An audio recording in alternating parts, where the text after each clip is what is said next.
बारे में पढ़ा था। आज हम लोग हेपेटाइटिस बी के बारे में पढ़ेंगे, जो या आपका पीटीसी फोर्थ सेमेस्टर का साइंस है। तो आइए हम लोग हेपेटाइटिस बी के बारे में जानते हैं। उससे पहले आप लोगों को पहले वाले वीडियो में हेपेटाइटिस के बारे में बताया था कि हेपेटाइटिस क्या होता है तथा वह किससे फैलता है। तो एक बार हम फिर से उसको रिवाइज कर देते हैं कि जो आपका हेपेटाइटिस क्या होता है। तो हेपेटाइटिस को हम लोग दो पार्ट में बांट सकते हैं।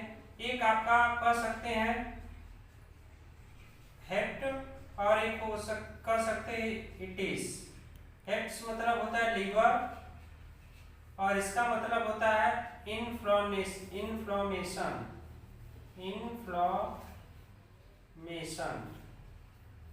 इन्फ्लोमेशन मतलब होता है सूजन। क्या होता है? सूजन। यानी जब हमारे लीवर में सूजन हो जाए तो उसी कारण को हम लोग हेपेटाइटिस कहते हैं। यह किससे किससे फैलता है यह भी मैंने बताया था। यह फैलने का जो इसका कॉजेज है मैंने बताया था कि यह बैक्टीरिया के जरिए फैल सकता है, वायरस के जरिए फैल सकता है, एल्कोहल के जरिए हो सकता है और ड्रग्स के जरिए, या जो माता संक्रमित होती है उससे उसके बच्चे में यह फैलने का क्या होता है? कारण होता है हेपेटाइटिस। यानी बैक्टीरिया के द्वारा भी फैल सकता है, वायरस के जरिए, एल्कोहल ड्रग्स के जरिए और उसके साथ साथ अगर कोई माता इससे संक्रमित है तो उसके बच्चे में भी हो सकता है। तो आइए अब हम लोग हेपेटाइटिस बी के बारे में जानते हैं कि हेपेटाइटिस बी क्या होता है। तो हेपेटाइटिस बी को जानने से पहले सबसे पहले हम इन चार चीजों को जानना बहुत जरूरी है। पहला कि हम लोग जानेंगे इसका कॉजेज क्या है, यानी इसका कॉजेज के बारे में हम लोग पढ़ेंगे, और दूसरा इसका सिम्टम्स के बारे में पढ़ेंगे, और सिम्टम्स के साथ साथ हम इसका तीसरा डायग्नोसिस के बारे में पढ़ेंगे, और उसके बाद आगे देखा जाए तो हम लोग इसका उपचार के बारे में यानी ट्रीटमेंट के बारे में पढ़ेंगे। फिर उसके बाद हम लोग इसका प्रिवेंशन के बारे में पढ़ेंगे। यानी ये पांच चीजें हम लोगों को हेपेटाइटिस बी के अंतर्गत पढ़ना है। पहला इसका कारण, दूसरा इसका लक्षण, तीसरा इसका निदान, चौथा इसका उपचार, पांचवा इसका रोकथाम। यानी कॉजेज, सिम्टम, डायग्नोसिस, ट्रीटमेंट और प्रिवेंशन, ये पांच चीजें हम लोग पढ़ेंगे। तो आइए हेपेटाइटिस बी के बारे में जानते हैं। जो आपका हेपेटाइटिस बी होता है इसका कारण, क्या कारण होता है कि यह होता है? तो इसका कारण होता है ड्रग्स यूज इंजेक्शन। अगर एक ही इंजेक्शन से कई व्यक्ति ड्रग्स लेते हैं तो उस परिस्थिति में अगर कोई इसमें संक्रमित हेपेटाइटिस का होगा तो उसमें हेपेटाइटिस बी होने का खतरा है। और उसके बाद दूसरा इसका कारण है संक्रमित सुई।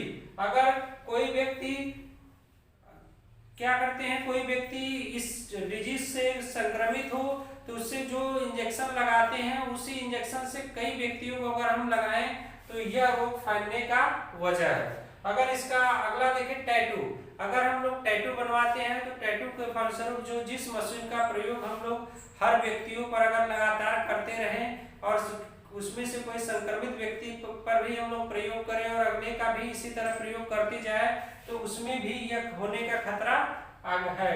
उसके बाद सेक्सुअल कांटेक्ट, अगर हम लोग सेक्सुअल कांटेक्ट भी बनाते हैं तो उस परिस्थिति में हेपेटाइटिस बी होने का खतरा है। उसके बाद ब्लड ट्रांसफ्यूजन, अगर हम ब्लड का क्या करते हैं, निदान ट्रांसफर करते हैं एक व्यक्ति से दूसरे व्यक्ति, उसका जांच ठीक ढंग से नहीं करते हैं तो उस परिस्थिति में भी हेपेटाइटिस बी होने का खतरा है। ये था इसके कारण। आइए अब हम लोग इसके लक्षण के बारे में जानते हैं कि इसका लक्षण, सिम्टम्स क्या होता है। इसका लक्षण है पहला भूख न लगना। अगर आप हेपेटाइटिस बी से संक्रमित है तो उस परिस्थिति में आपको भूख नहीं लगेगा। और दूसरा उल्टी होगा, बार बार आपको उल्टी होने की संभावना होगी।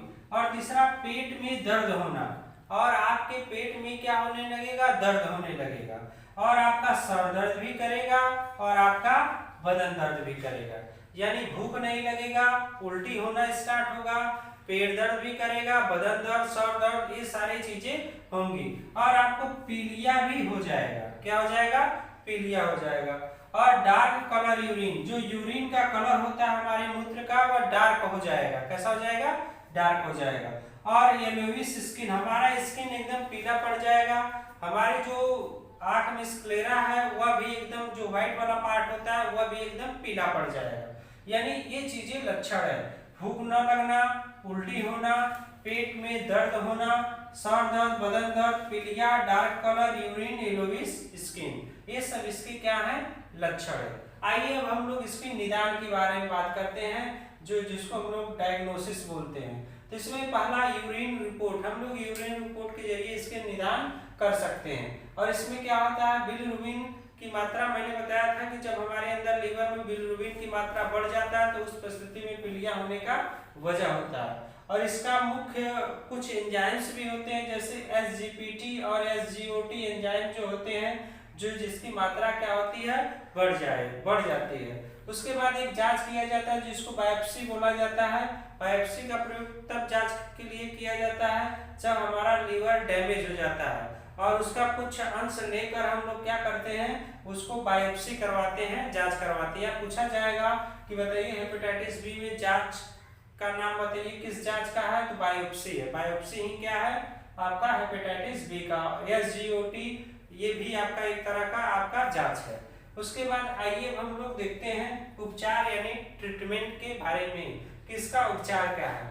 अगर रोगी इस व्यक्ति से यानी इस रोग से संक्रमित है तो रोगी को आराम करना चाहिए। रोगी को क्या करना चाहिए? आराम करना चाहिए। और फिजिकल यानी अगर अधिक फिजिकल एक्टिविटी कर रहा हो तो अधिक फिजिकल एक्टिविटी को रोक देना चाहिए, यानी उसको ज्यादा फिजिकल वर्क नहीं करना चाहिए। और दूसरा, इसका जो डाइट है लाइट डाइट, हल्का भोजन करना चाहिए। और जो फ्राइड भोजन, ऑयली, स्पाइसी, इन सब चीजों से हम लोगों को क्या करना चाहिए? यानी फ्राइड करके जो भोजन हम लोग खाते हैं और मसालेदार जो खाते हैं उनका सेवन रोक देना चाहिए। और ऑयली चीजों से दूर रहना चाहिए। ऑयली चीजों, घी का सेवन ज्यादा नहीं करना चाहिए। और एल्कोहल से बचना चाहिए, यानी एल्कोहल का भी सेवन ज्यादा प्रयोग नहीं करना चाहिए। और पानी उबाल कर पीना चाहिए, यानी इसमें हम लोगों को पानी क्या करना चाहिए? उबाल कर पीना चाहिए। आइए अब हम लोग इसका प्रिवेंशन के बारे में देखते हैं, इसका रोकथाम क्या है। तो इसका प्रिवेंशन की बात करें तो अगर किसी व्यक्ति को इस डिजीज से रोग है तो उसको जो इंजेक्शन है उस इंजेक्शन का प्रयोग हर व्यक्तियों में नहीं करना चाहिए। अलग अलग इंजेक्शन का क्या करना चाहिए? प्रयोग करना चाहिए। और दूसरा, ब्लड को चेक कराकर उसका ट्रांसफ्यूजन कराना चाहिए, यानी एक दूसरे से दूसरे व्यक्ति में उसका अच्छे से जांच पड़ताल करके रोगी को ब्लड का ट्रांसफर कराना चाहिए। और अगर कोई मादा क्या करती है? संक्रमित होती है इस रोग से, हेपेटाइटिस बी से, तो उसके बच्चे को वैक्सीन लगाना चाहिए। अगर हम बात करें जो मैंने कारण बताए हैं, ये आपके जो 5 कारण थे, ड्रग्स, संक्रमित सुई, टैटू, सेक्सुअल कांटेक्ट और ब्लड ट्रांसफ्यूजन, यह केवल 10% हमारे शरीर में, इनका 10% केवल होने की संभावना इनकी वजह से होता है। बाकी जो आपका 90% होता है वो अगर संक्रमित माता है किससे? हेपेटाइटिस बी से, तो उसके बच्चों में 90% संभावनाएं होती है इसी से होने की।